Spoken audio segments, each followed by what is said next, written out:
In a world where stress, incivility, and bullying dominate both personal and professional landscapes, chemical courage offers a powerful call to action.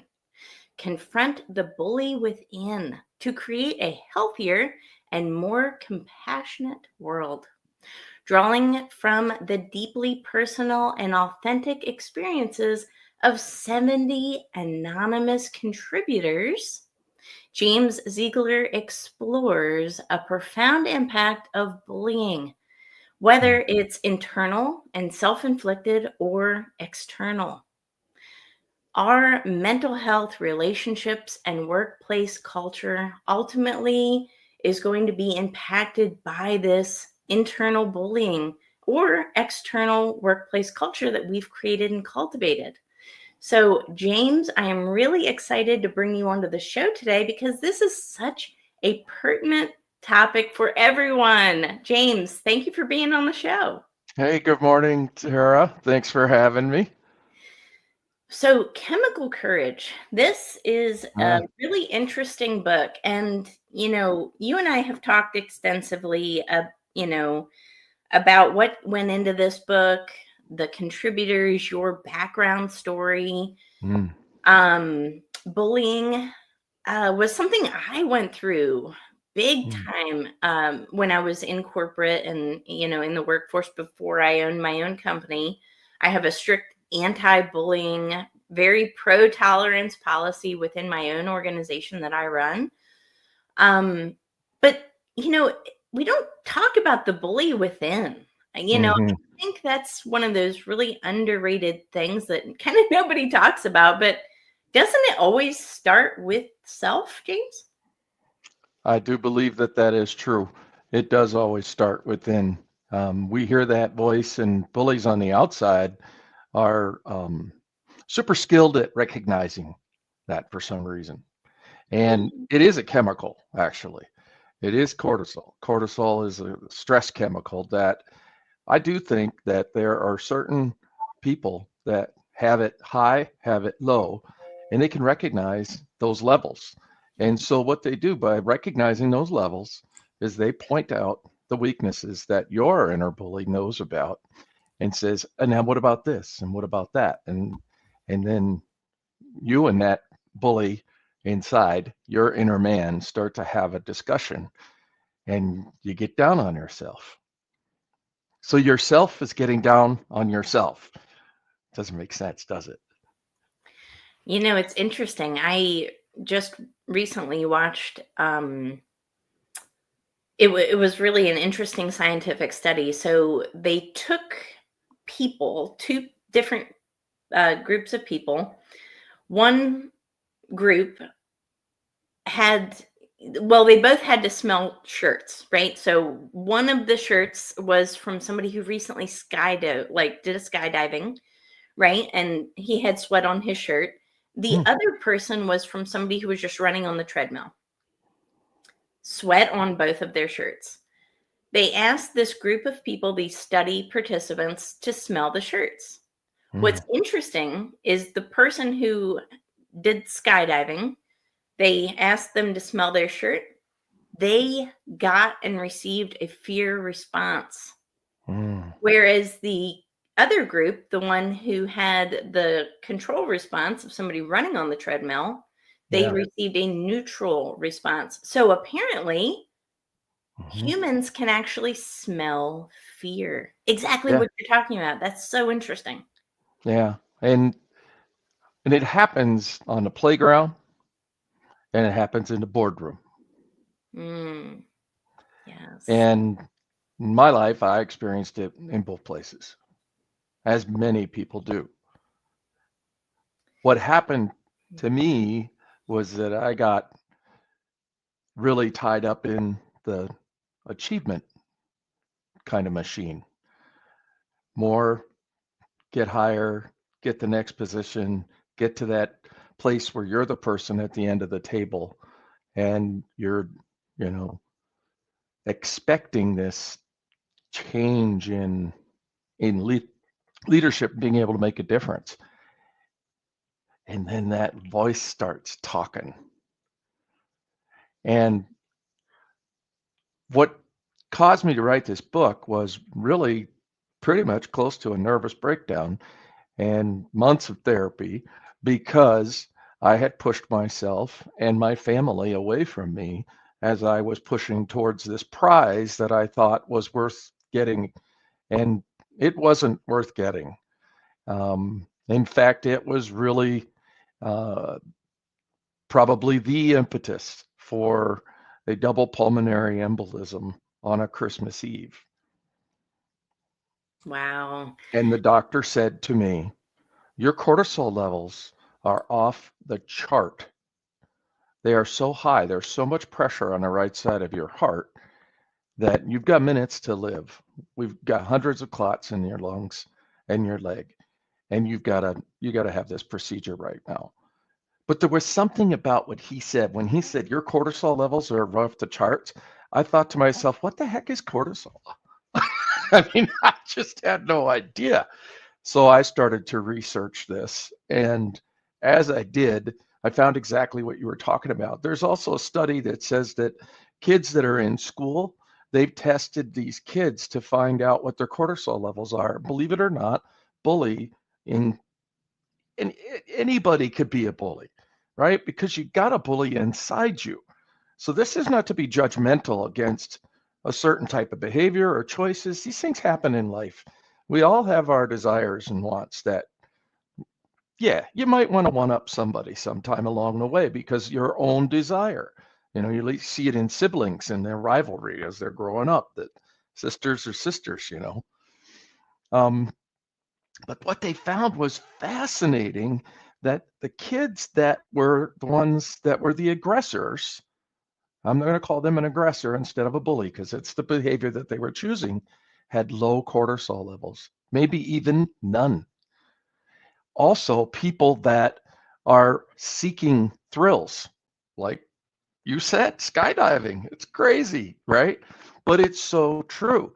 Those people that don't have the sense of fear and that response that happens in our brainstem, in our amygdala, things that totally get us, either we're gonna fight, we're gonna be afraid, or we're gonna run. And we've known this for a very, very long time about human race. Those people also that seek thrills go fast, like the young athletes that get themselves into trouble. They have no sense of fear. There's no balance. So then they can easily get into a confrontation with someone else when it comes to conversation, when it comes to a project in the office, when it comes to the next promotion, when it comes to a relationship. It's chemistry. It is chemistry. That's so interesting. So you touched on a little bit of your story. And I want to honor that because I think there's a lot of people who may not know they need help right now. Yeah. So, today I'm looking at you're gaining this traction as a successful coach, now an author. Your book's amazing. Oh, thank you. You're welcome. But, it clearly wasn't always that way. You had kind of a rough trajectory there for a period where you had moments to live, James. This is something I really want to hit on because, again, a lot of people, I remember what it was like, James. So I want to talk about your story, but I remember what that was like. I remember what it feels like to not be able to catch a full breath. Yeah, that's And it. I used to think something's wrong with me. I remember actually going to the doctor and saying, I think I have diminished lung capacity. Now, James, I'm telling you what, I was in my 30s. Okay. Got that off of Dr. Google. Yeah, I didn't have diminished lung capacity, right? I don't smoke cigarettes. I'm not like, what? But I honestly thought my lungs were not functional. Now, combined with that, I also had some arrhythmia problems with my heart. It would occasionally skip a beat. Mm-hmm. Again, the whole time I'm thinking there's something wrong with me. Mm-hmm. A lot of people are feeling that way now. Maybe people are, preparing for work in the morning, driving to work, having panic attacks. Yep. Can you touch on this a little bit? Because I do want to honor this person who's listening to this, who may be resonating with this right now. So take us Yeah. back to a time when things were a little different, before you became an author, before Yeah. you became this, revolutionary coach that's helping people transform their lives, including your own. Yeah. Take Yeah. us back to a little bit before this all changed for you. That would be 2019. And a lot of things were happening very fast in the Veterans Health Administration. I was a leader, but I was a growing leader and I was moving very rapidly. And in fact, the trajectory is just remarkable. And in 5 years, I became a CEO. Um, so there is a lot of pushing to get to something like that. But along the way, I encountered people that were different than me, thought different than me, and even at first seemed like they liked me, but they maybe didn't. And maybe it mattered more to me that they liked me than it mattered to them. And because of that desire and the bullying that I'd had through my life, that carried on. Those messages were still in there. That inner bully was telling me these things whenever an idea would come forth, and I would say something or I would justify. Um, I had a boss at one point that actually asked me this question. So, what do you think they were thinking when they did that? And it puzzled me because it's like, well, how am I supposed to know what that other person is thinking? That's not my job. My job was to empower them, to remove barriers, to lead and to help and support, not to mind read. And when I realized that that was an expectation that my boss had, I knew I couldn't meet that. And that was just one of the small little things that just kept going and going and going. And then I went to different places, got promoted. And in those different places, I ran into more people that were just like that person, that had that same skill level of smelling the sweat on my shirt, like you described. And then they got to me, and they got to me. And what I didn't know, and this is a tribute to my wife. 40 years, we'll be married in March. And there's a section in the book called Belle's Diary. That diary is there for a reason, because it's not about me. It's not about you out there that's the one that's pressing towards the prize. It's really, really important that you realize that it's about those that are around you, that love you, supported you, and got you to where you are. That you are stressing them out. You may be feeling your breath shortening. You may be feeling your heart racing. Guess what? The people that are around you that see that, it's like osmosis. It's like an evil osmosis that just permeates into your relationship, makes you get further and further apart. My wife called it, I'm walking on eggshells. And she'd say it, and I didn't listen. I didn't hear it. That's one thing coaching did for me, was that it really got me to be a good listener. And, but it all culminated on Christmas Eve, December 2022. I was I was at home. I had had a knee surgery and I was recovering. And my wife and I were sitting on the couch, and I told her, I said, I just can't, I got to go to bed. It was 7 o'clock at night. And we were in Las Vegas at the time. And she said, well, okay, I'm going to probably sleep in the other room so you can, actually get some rest. And when I got up and walked around the side, we had this little half wall in between us, and I leaned on the half wall. I remember this so well. And I looked at her and I said, I can't even say goodnight because I just didn't have breath. And I couldn't figure that out. So I went to bed. Well, remarkably, whether you're a person of faith or you're not a person of faith, this is my experience, and I'm only sharing it because it's my experience. So you can judge however you wish, but I know my experience.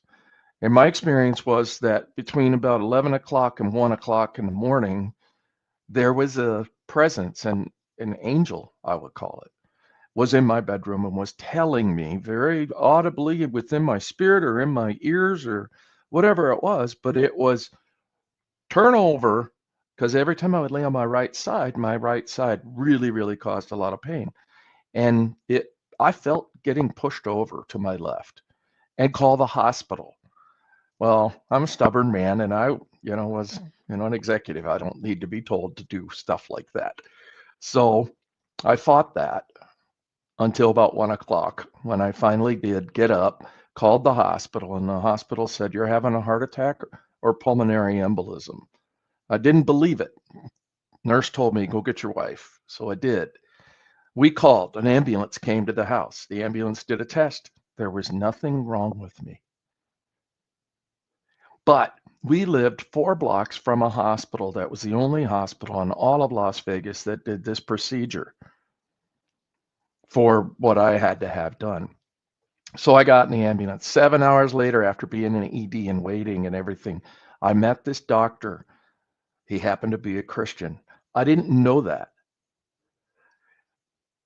I've always been a truth teller throughout my life. That's what got me in the leadership roles that I've been at. And um, it's funny when you're laying on your deathbed, or you feel like you're laying on your deathbed, that you tell the truth pretty fast to a lot of different people, and it doesn't really matter what it is that comes out of your mouth. So I told this doctor about the angel.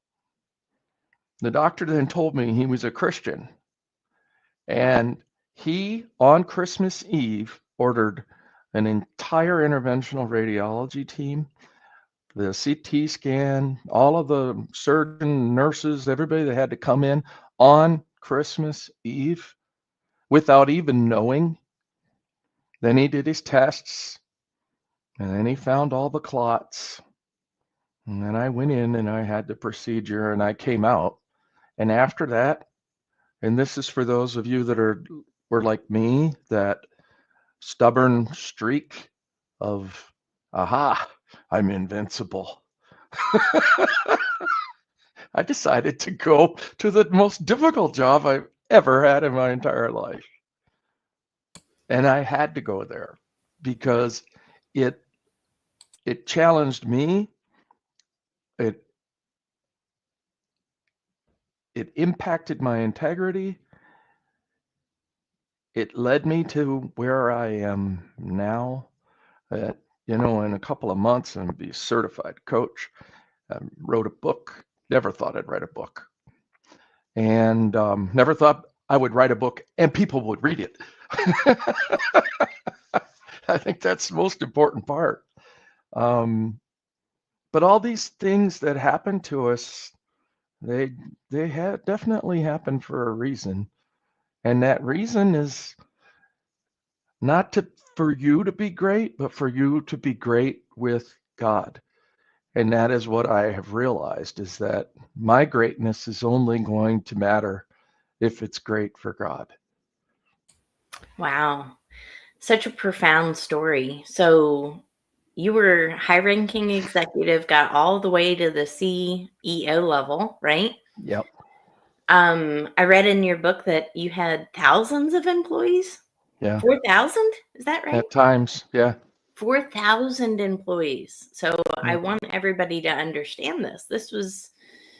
You had a lot of responsibilities, a lot of duties, a lot of people reporting to you, a huge organization. This was not some small organization. An immense amount of stress and responsibility. But your life nearly came to an end. Mm-hmm. And it was caused by stress, immensely high, abnormally high levels of cortisol coursing through your blood.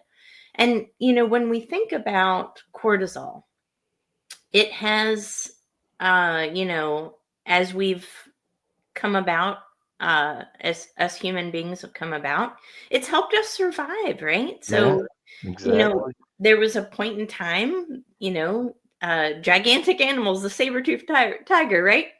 We needed this cortisol so that we understood a threat impending and we could run and evade the Hmm. threat, right? So it's Hmm. a good thing. It has a place. Hmm.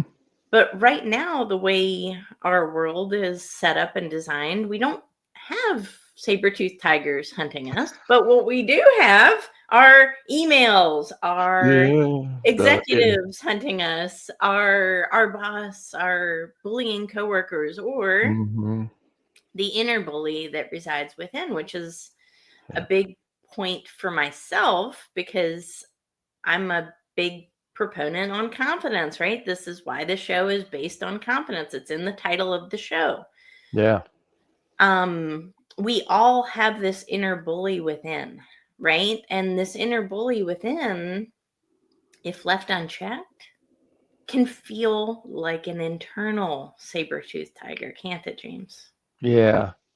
And the difference is, I'm glad you brought that up. The difference is that stress is good when it's acute. It is good. If you're on an icy road and there's a semi coming across the street, you know you've got to either pump the brakes or get off the road. And that stress, that adrenaline that happens right then is what gives you that ability to do those things. It's like the mother that lifted a car right off of her baby. We have those we have that power in that acute situation. The danger is the chronic. And that's how long that inner voice can chirp at you. That's the chronicity of it. Is it just Wow. keeps repeating itself. And as it's repeating itself, the scars and the inflammation of your body trying to heal itself finally gets to a point to where it says, you know what? We got a message for you. And this is the message. Slow down now, Yeah. or you will Wow. be slowed down, That's right. you That's right. know? That's right. Even if we think about our computer, if it's not working, what do? We unplug it, right? Reboot. So everything works best when it's unplugged for a little while, doesn't it? Amen. Yeah. But And that's the other thing in the book that, mhm. and it's not perfected right now, but the simplicity of taking a pause and a presence is really the other reason I wrote the book, because all the way through this climb up the ladder, everybody said that, you have executive presence, but nobody really knows what that is. But everybody wants it, and they want people to say that you have it. The most people that I ever met that I thought had the most executive presence were the people that really knew themselves. Yeah. You know, Yeah. they were authentic, they knew themselves, they withstood the ridiculousness of the boardroom without response sometimes. When I thought, man, you should respond to that right now. I mean, I'd be tearing into that person. My external bully would come out, you know.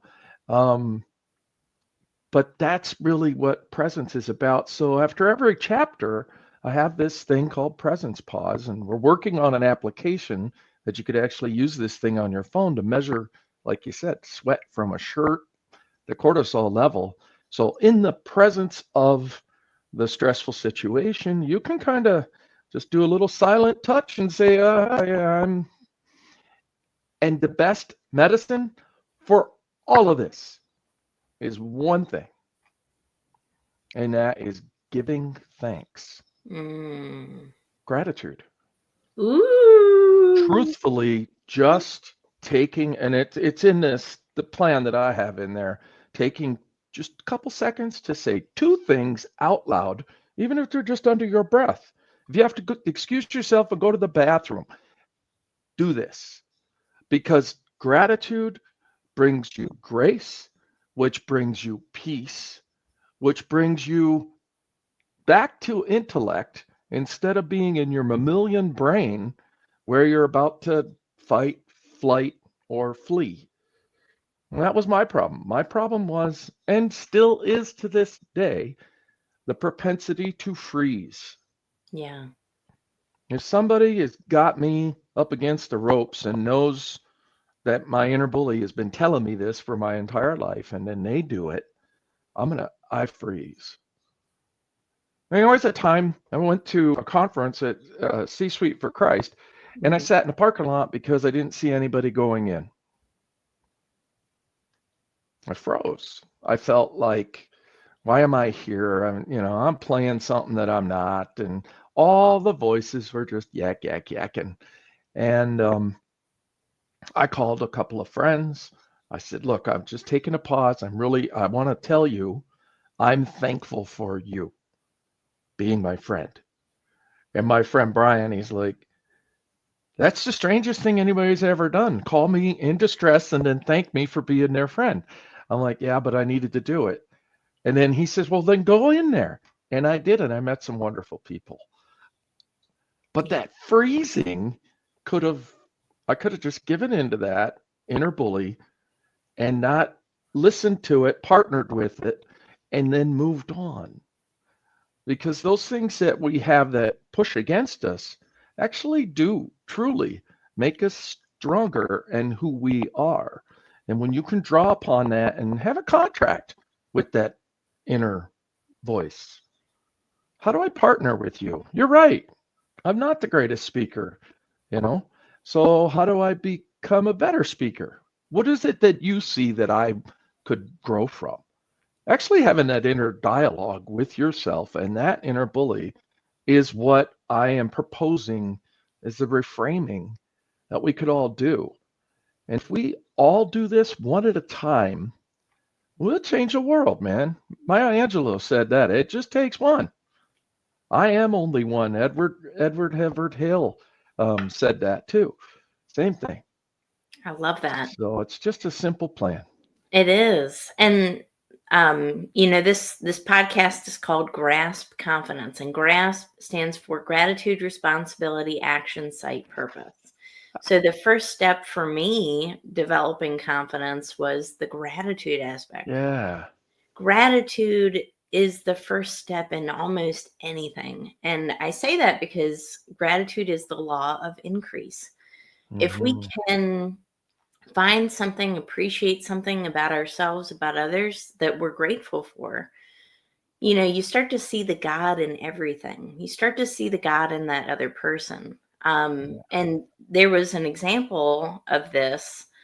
A person went to his pastor and said, I don't get it. I'm not having success. I don't feel like God is by my side. I don't feel like I have a purpose. I feel lost.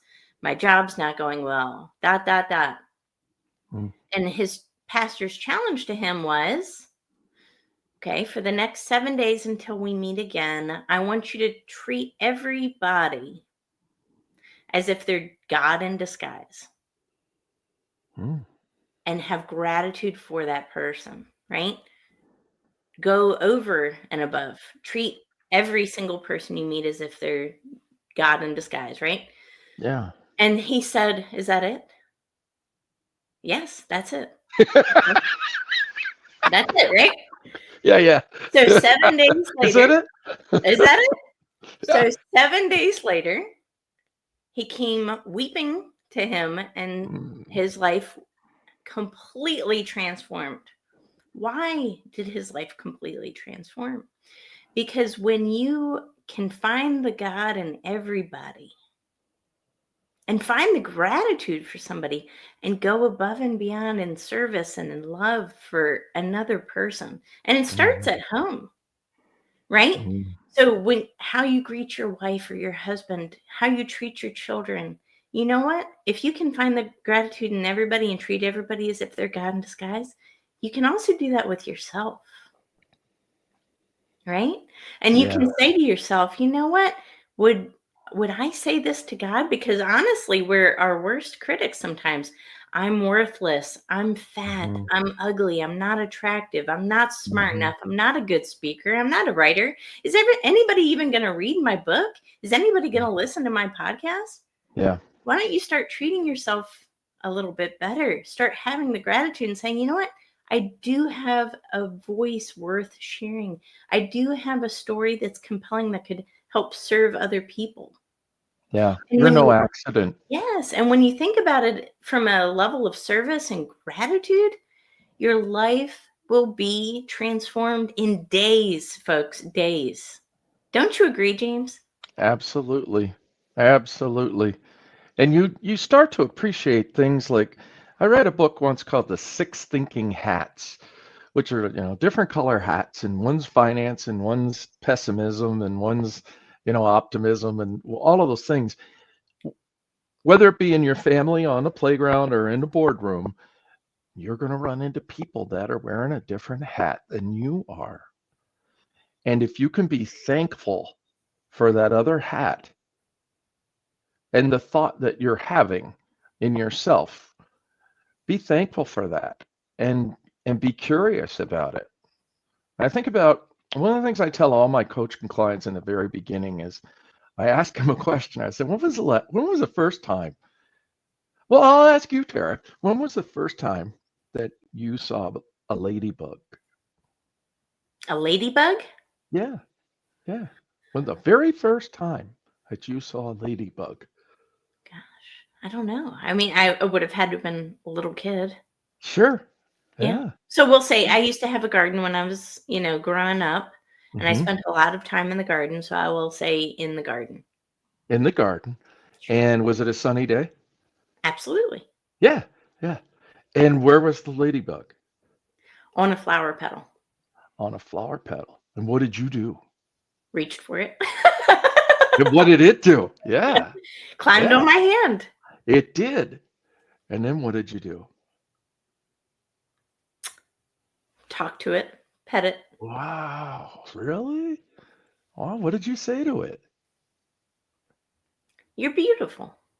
Yeah, that is curiosity. There isn't a soul that I've met that doesn't remember when they first saw a ladybug. That first experience when they had true, pure curiosity to want to know something about something. Why don't we just want to know something about everybody that we encounter? Mm. Just like a ladybug. You're beautiful. Wow, that was awesome. I didn't know it was going to be profound. I'm glad you liked it. It's profound. You I love bet. that. Yeah. It's so funny, James, because when I first met you, I didn't know you had all this extensive background, right? We kind of Yeah. met through C-Suite for Christ. We're both speakers on the bureau. We're both in the leadership team and, that sort of thing. So that's how we met. Yeah. And then you started talking about your background because I was like, yeah, tell me about your, because that's what we're designed to do. I feel like in this day and age is to talk about our background in corporate, talk about, Mm, our work experience. And you're like, yeah, I've been a CEO, several thousand employees, blah, blah, blah. That's not why I'm here to talk to you today. that's right. And what is interesting is that I was like at first resisting because that's how it is. I was like, no, I want to talk about the thing before Yeah. that. You know, you're like, Yeah. that's an old version of me. Yeah. That was almost like a past life for you. Yeah. What's interesting is that you found this, whole new life.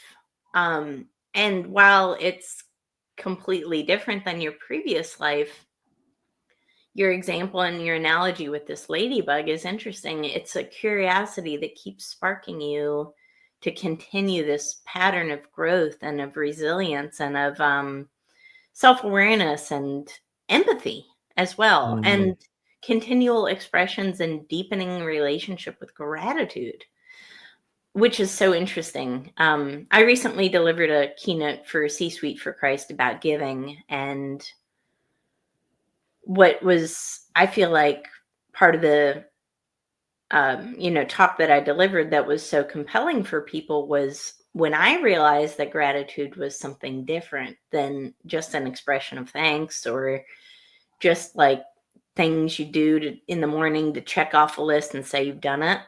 Yeah. What I realized is that it's actually a direct relationship with God. And when you deepen this relationship, it's like a continual prayer throughout the day.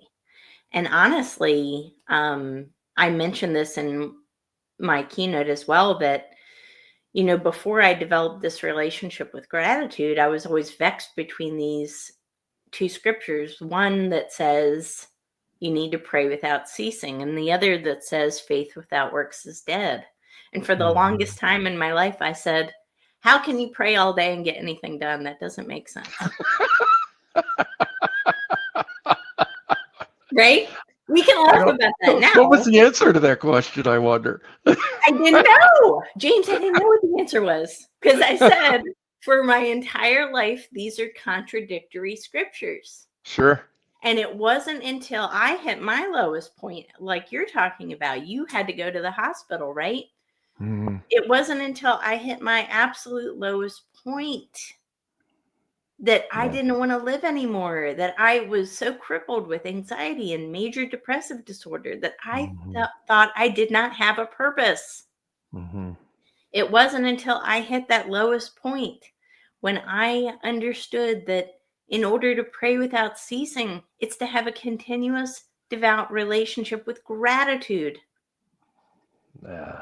And when you develop that relationship with gratitude, you're developing and deepening your relationship with your creator, but others around you. All of a sudden, it's this resonating ripple effect. Mm-hmm. And that's what faith is. Other people can feel it. Yeah. It doesn't have to exist solely within you. It's a deepening of a faith and an expression of a faith within you that transfers to other people. Isn't that right? Yeah. Yeah. And all the characters in the Bible that experienced this inner bully and were talking to God at the same time. Very interesting. You think of Moses, I'm slow, halting tongue. You got to pick somebody else.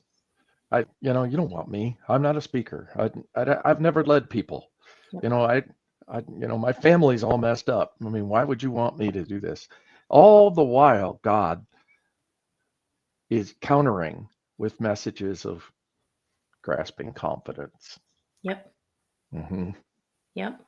And it starts with, I think of a song, I like to play guitar and write worship music and stuff, but there's one song that whenever I'm like without any other song, I highly encourage people to have a song every day in your heart. Make melody in your heart, building yourself up.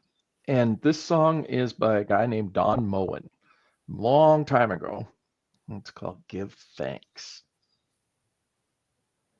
I love that. You know? There's a keynote that I'm dying to give. So maybe this will be a good segue into a future presentation. But, King David, before he became King David, obviously, he was a shepherd. Yeah.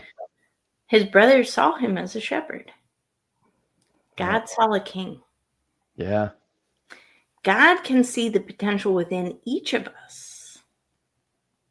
And he calls it in us to do these things, right? He calls it in James, write a book. And you say to yourself, nobody's going to read it. And God said, I didn't say, right? I didn't tell you that. I'm telling you to go write a book. I'm commissioning you to go do this. Yeah. He'll say, Tara, go step on stage. And I'll say, God, I don't want to. Lord, please, Lord, anybody else. He'll say, I didn't ask. I'm telling you to go do this, right? It's a important thing to know because people need to hear this message right now. Yeah. Your biggest purpose is already within you. Everybody Everybody has a purpose. It's the seed already within you. But what do Hmm. you do with a seed? You don't take a seed and discard it and say, good luck. You take a seed, you plant it in rich soil, you give it, an environment that it can grow in, right? You give Yeah. it sunlight, you give it water, you give it nutrients. And with the right environment, it can grow. Now, Yeah. the environment in this case, guess what? It's in here too. In order for that seed of purpose and potential to grow, because we all have that purpose within us, and we all have the potential to do anything, we have to let that inner bully and put that inner bully in its place. You know what? I love the way you framed it. Express gratitude to your inner bully and Yeah. actually make it a co-companion with you. Yeah. And Let's work this together here. yeah, Why are we working against one another? why are we working? We're in one body. Why are we separate? Express gratitude and say thank you. Yeah. I've actually Yeah. started doing this too. If I get afraid or something like that happens, I say, oh, thank you so much. Now help me do this. Right? Yeah. Thank you. I don't need the protection right now, but I appreciate you trying to protect me. Thank you. Now let's go do this. And you know what? It Yeah. subsides every single time because it cannot withstand in the way of gratitude and mindfulness. It just cannot. Yeah. I love that. James, this is so cool. I really appreciated this interview today. And I think anybody would, and I encourage anybody who's listening to this podcast right now to go ahead and get this book. It's called Chemical Courage. And again, my guest name is James Zeigler. Listen, we've all gone through, unfortunately, bullying at work, bullying at a school environment, bullying at home. We've all experienced some level of capacity of bullying. But a lot of times, I know we're experiencing bullying within our own minds internally. Mhm. And our outer world, as we know, is a reflection of our inner world. So before we can change anything around us, we first need to go inside internally and change ourselves. So I encourage anybody listening to this podcast right now, maybe if you're feeling like you're being bullied at work or you're going through a really difficult situation, you just don't know how to get out of it. Guess what? I've been there. James has been there. Mhm. The best thing you can do is to lean on somebody who's already gone through that can help guide you through it. And James is a great resource for this. So I encourage anybody listening to this show to reach out to James. But James, on that note, let us know, the listeners, what are the best places to find and connect with you? Oh, absolutely. Yeah. My website has a scheduler on it. That's www.behold with an X with a number one and then .com. So that's behold1.com. Um, and that's really the best way to get a hold of me. The email is beholdcoachspeaker@outlook.com. And it's just been super honor to be here with you today, Tara, and to talk about this. It it it felt very genuine Of to me course. Yeah. to actually talk about it and know that there are people that'll be impacted by our discussion today. Well, this message resonates with not thousands of people, not even millions of people. It's billions of people, right? Yeah, our whole world. I said it in my TEDx talk that according to Psychology Today, 85% of the world's population is impacted by low self-esteem. Mm-hmm. This Mm-hmm. is a billion problem. So if we can help a portion of people succeed and live better lives, that's the mission, right? And that's why we're here. That's why we have this podcast. So on Yeah. that note, everybody who has listened to this show today, thank you so much. I truly hope this has inspired you to live a better, more fulfilled and purposeful life. My goal with this podcast is nothing short of helping millions, if not billions of people to do that exact thing, live a better, more intentional, purpose-fulfilled life. And it starts within. It starts by being that leader of one first, and then bringing that into the home, and then the office, right? Because we can't have an impact on our organizational level if we don't first impact ourselves. So that is so important. But thank you so much for everyone today who has tuned in. Please like this, share this far and wide, and leave a review. That's honestly the best way to make a podcast grow is by sharing your experience and leaving a review. So we encourage you to do that. And I read every single one of them personally myself that come in. So thank you so much for everyone who has watched this today. And we will catch you on the next episode. Take care.